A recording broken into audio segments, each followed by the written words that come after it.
Hello guys, അസ്സലാമു അലൈക്കും. KM ഫാമിലിയിലേക്ക് എല്ലാവർക്കും സ്വാഗതം. ഇത് പെട്ടെന്ന് കാണുമ്പോൾ നിങ്ങൾ വിചാരിക്കും ഓണത്തിന് പൂവിട്ടെന്ന്. അതിന് ഓണം വന്നില്ലല്ലോ. അല്ല, പെട്ടെന്ന് നിങ്ങളങ്ങനെ കാണുമ്പോൾ വിചാരിക്കുന്ന പറഞ്ഞത്. അങ്ങനെ തക്കാളി ഉള്ളിയൊക്കെ ഇട്ടിട്ട്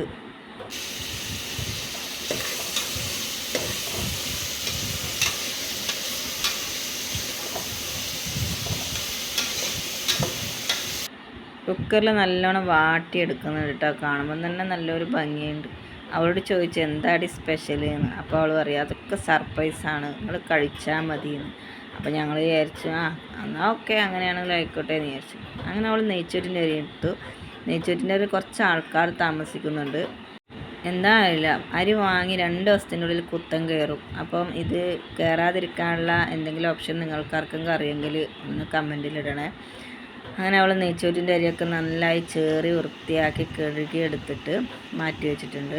അപ്പം നേരത്തെ ഉള്ളിയും തക്കാളിയും വാട്ടിയിലേക്ക് അവൾ മഞ്ഞൾപ്പൊടിയും ഗരം മസാലപ്പൊടിയും മുളക് പൊടിയും അങ്ങനെ എന്താ പറയുക കുരുമുളക് പൊടി, അങ്ങനെ അല്ലറ ചില്ലറ പൊടികളൊക്കെ എന്തൊക്കെയാണ് രുചി കൂട്ടാൻ പറ്റുന്ന അങ്ങനെ എല്ലാ പൊടികളൊക്കെ അതിലേക്ക് ഇട്ടിട്ട് നന്നായി ഇളക്കുന്നുണ്ട്.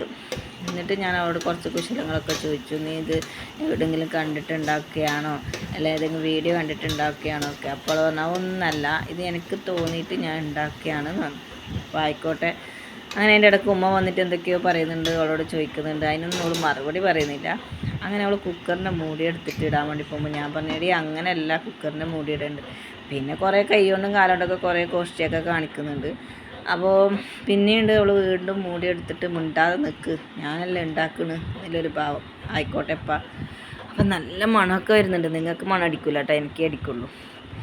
അപ്പം ഞാൻ പിന്നെ ഒന്നും മിണ്ടാനൊന്നും നിന്നിട്ടില്ല. ചിലപ്പോൾ ആക്കിയത് ടേസ്റ്റ് ഉണ്ടെങ്കിൽ കുറച്ച് തന്നാലോ എന്ന് വിചാരിച്ചിട്ട് ഞാനൊന്നും മിണ്ടിയില്ല. പാവത്താനെ പോയിരുന്നു. അങ്ങനെ അവൾ അതിലേക്കൊരു പാട്ട വെള്ളമൊഴിക്കുന്നുണ്ട് കേട്ടോ. ആ വെള്ളമൊക്കെ ഒഴിച്ച് കുറച്ച് എന്താ പറയുക, നമ്മളെ കസ്തൂരി മേത്തിയില്ല, ഉലുവപ്പൊടി, അത് രുചിക്കും വേണ്ടിയിട്ട് അവൾ അതിലേക്ക് ഇടുന്നുണ്ട്. പിന്നെ ഒരു നുള്ള ഉപ്പ് ഇട്ടിട്ട് നന്നായി ഇളക്കുന്നുണ്ട്. അപ്പോഴും ഞാൻ എന്താണെന്ന് എനിക്കും മനസ്സിലായിട്ടില്ല, ഇങ്ങനെ ചിന്തയിലാണ് ഉള്ളത്. അങ്ങനെ നേരത്തെ കഴുകിയാക്കി വൃത്തിയാക്കി വെച്ചാൽ നമ്മൾ നെയ്ച്ചോറ്റിൻ്റെ അരി അതിലേക്ക് അവൾ ഇടുന്നുണ്ട്. നമ്മൾ നെയ്ച്ചോറ് ബിരിയാണിയൊക്കെ വെക്കൽ അഷ്റഫ് അരിയാണ് കേട്ടോ. നല്ല ടേസ്റ്റാണ് അഷ്റഫ് അരി. അതിലേ നമ്മൾ ബിരിയാണി വെക്കാറുള്ളൂ. മറ്റുള്ള അരികളൊന്നും നമുക്ക് ശരിയാവില്ല. അപ്പം അവൾ നന്നായി ഇളക്കുന്നുണ്ട്. എന്തരോ ആവോ, അങ്ങനെ ഓക്കെ നാക്കുന്നുണ്ട്. എല്ലാം സെറ്റായി എന്നുള്ള ഉദ്ദേശത്തോടെയാണ്. അങ്ങനെ കുക്കർ പിസിലിടാൻ വെച്ചിട്ടുണ്ട്. അപ്പോൾ ഉണ്ട് അവൾ അടുത്ത ഐറ്റം.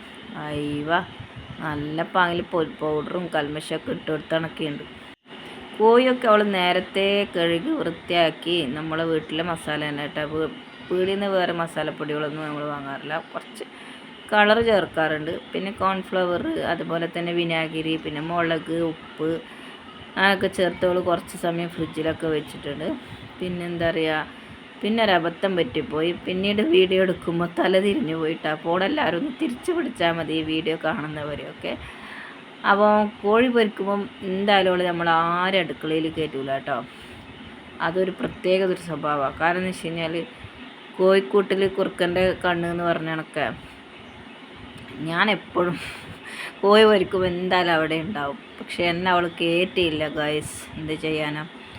അപ്പോൾ ഇനി മാത്രമല്ല, കുട്ടികളെയും കയറ്റിയില്ല. അങ്ങനെ കോഴിയൊക്കെ നന്നായി പൊരിച്ചെടുക്കുന്നുണ്ട്. അതിൻ്റെ തൊട്ടപ്പുറത്ത് നമ്മളെ ചോറും ഉണ്ട് കേട്ടോ. അപ്പോൾ അങ്ങനെ നമുക്കൊരു അബദ്ധം പറ്റിപ്പോയതാണ്. അതിൻ്റെ ഇടയ്ക്കൊന്ന് കരണ്ട് പോയപ്പോൾ വീഡിയോ എടുത്തപ്പോൾ ഇങ്ങനെ ആയിപ്പോയതാണ്. അപ്പോൾ അങ്ങനെ നന്നായി ഇതാ കോഴി പൊരിഞ്ഞ് വന്നിട്ട് നല്ല നൈസായി. നല്ല ടേസ്റ്റാണ് അവൾ കോഴി പൊരിച്ചാൽ. അപ്പോൾ നല്ല പാങ്ങിൽ പൊരിഞ്ഞ മണമടിക്കുന്നുണ്ട്. പക്ഷെ അവൾ അതിലേക്ക് അടുപ്പിക്കണ്ടേ. അങ്ങനെ കുക്കർ തുറന്നു നോക്കുമ്പോൾ എൻ്റെ പടച്ചോനെ, വാവ്, ബിരിയാണിയാണെന്ന് ഉദ്ദേശമായി. പക്ഷെ എന്ത് ബിരിയാണിയാണെന്ന് പറയാനും പറ്റില്ല. അങ്ങനെ അവൾ കോഴിയൊക്കെ പിച്ചി ചീന്തി വെച്ചിട്ടുണ്ട് ഗായ്സ്. ഇതാ പാവം നല്ല പാങ്ങിൽ മുരിഞ്ഞ് വന്നിട്ടുണ്ട്. അപ്പോൾ ഇവള് അതിന് പേരിട്ടത് എന്താ വെച്ച് കഴിഞ്ഞാൽ, എന്താ പറയുക, കുക്കർ ബിരിയാണി എന്നാണ് അവൾ പറഞ്ഞത്. അപ്പം ലാസ്റ്റ് അവൾ കുക്കർ ബിരിയാണി എന്ന് പറഞ്ഞപ്പോൾ സമാധാനമായി. അങ്ങനെ കഴിച്ച് നോക്കി ഗൈസ്, നല്ല ടേസ്റ്റ് ഉണ്ട്. ഒറിജിനൽ കുക്കർ ബിരിയാണി കഴിച്ചാൽ അതേ ടേസ്റ്റ് എന്നൊന്നും ഞാൻ പറയില്ല. കാരണം എന്ന് വെച്ച് കഴിഞ്ഞാൽ ഞാൻ ഒറിജിനൽ കുക്കർ ബിരിയാണി ഒന്നും കഴിച്ചിട്ടില്ല. എന്നാലും വിശപ്പിന് അടക്കാൻ പറ്റിയ ബിരിയാണിയാണ്. അപ്പോൾ വീഡിയോ ഇഷ്ടമായാൽ ലൈക്ക് ചെയ്യുക, ഷെയർ ചെയ്യുക, സബ്സ്ക്രൈബ് ചെയ്യാൻ